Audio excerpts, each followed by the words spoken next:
બાળક જન્મતાની સાથે જ હું કામ રડવા માંડે છે? આવો પ્રશ્ન કદાચ તમને થયો હશે. અને આ પ્રશ્નનો સાચો જવાબ જાણવા માટે આજે વિજ્ઞાન અને શાસ્ત્રો બંનેનો અભ્યાસ આપણે કરશું. મેડિકલ સાયન્સ અનુસાર જ્યારે બાળક માતાના ગર્ભમાં હોય છે ત્યારે તે એક પેકેટમાં બંધ હોય છે અને તે પેકેટની અંદર એક ખાસ પ્રવાહી હોય છે.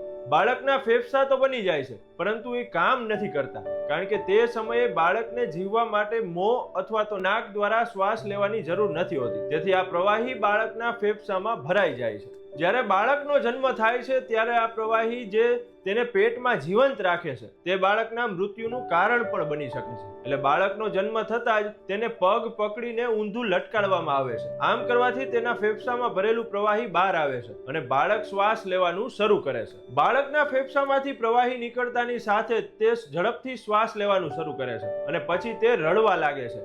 આમ કરવાથી બાળકના ફેફસા છે એ કામ કરવા લાગે છે અને જીવનમાં ક્યારેય અટકતા નથી. મેડિકલ સાયન્સ અનુસાર ફેફસાને શરૂ કરવા માટે રડવું ખૂબ જરૂરી છે. અત્યારે પણ સવાલ એ જ છે કે જો બાળકો હસશે તો પણ ફેફસા શ્વાસ લેવાનું કામ કરી શકે છે. તો હવે આપણને પ્રશ્ન એમ થાય કે બાળકને જન્મતાની સાથે રડવું જ શું કામ આવે છે, હસવું કેમ નથી આવતું? મેડિકલ સાયન્સ પાસે આનો જવાબ છે જ નહીં. બોલો, હવે આ તો વાત વિજ્ઞાનની દ્રષ્ટિએ થઈ. આ સિવાય નવજાત શિશુના જન્મતાની સાથે જ તેને રડવા પાછળની એક પૌરાણિક કથા પણ કહેવામાં આવે છે. આ પ્રશ્નનો જવાબ વિષ્ણુ પુરાણમાં પણ આપવામાં આવ્યો છે. બ્રહ્માજીએ મનુષ્યને પોતાના જેવો જ બનાવ્યો છે, તેથી જ મનુષ્યને બ્રહ્માજીનો અંશ કહેવામાં આવે છે. જ્યારે બ્રહ્માજીએ પ્રથમ મનુષ્યનું સર્જન કર્યું અને તેને પોતાના ખોળામાં લઈને આત્માનું સ્થાનાંતરણ કર્યું હતું, ત્યારે આંખો ખોલીને તે સતત એક જ પ્રશ્ન કરવા લાગ્યો હતો: હું ક્યાં છું? હું ક્યાં છું? હું ક્યાં છું?